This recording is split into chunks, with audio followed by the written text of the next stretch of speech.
টি-20 বিশ্বকাপের পর মাঠে গড়াবে লঙ্কা প্রিমিয়ার লিগের এলপিএল এবারের আসর। 1 জুলাই থেকে শুরু হতে যাওয়া এই আসরের আগে অনুষ্ঠিত হবে নিলাম। তবে নিলামের আগে আইকন ক্রিকেটার হিসেবে মুস্তাফিজুর রহমানকে দলে ফিরেছে ডাম্বুলা থান্ডার্স। সোমবার 13 মে সামাজিক যোগাযোগ মাধ্যমে মুস্তাফিজকে দলে নেওয়ার খবরটি জানায় ডাম্বুলা। ফ্র্যাঞ্চাইজিটি লিখেছে, বিদেশি আইকন ক্রিকেটার হিসেবে মুস্তাফিজকে পরিচিত করে দিতে ডাম্বুলা থান্ডার্স গর্বিত। সম্প্রতি ডাম্বুলার মালিকানায় পরিবর্তন এসেছে। বাংলাদেশি প্রতিষ্ঠান ইম্পেরিয়াল স্পোর্টস গ্রুপ এই ফ্র্যাঞ্চাইজিটির মালিকানা কিনেছে। শ্রীলঙ্কার এই ফ্র্যাঞ্চাইজিটি টুর্নামেন্টটির গত আসরে রানার্স আপ হওয়া ডাম্বুলা ওরা এখন নাম বদলে ডাম্বুলা থান্ডার্স।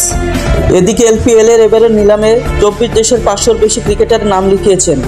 এর মধ্য থেকে বেশ কয়েকজন তারকা ক্রিকেটারের নাম প্রকাশ করেছে শ্রীলঙ্কা ক্রিকেট, যেখানে বাংলাদেশ থেকে আছেন তামিম ইকবাল, মুশফিকুর রহিম, নাজমুল হোসেন শান্ত ও তাসকিন আহমেদ। এলপিএল এর পরবর্তী আসর শুরু হবে আগামী 1 জুলাই। এরপর 21 জুলাই হবে টুর্নামেন্টের ফাইনাল।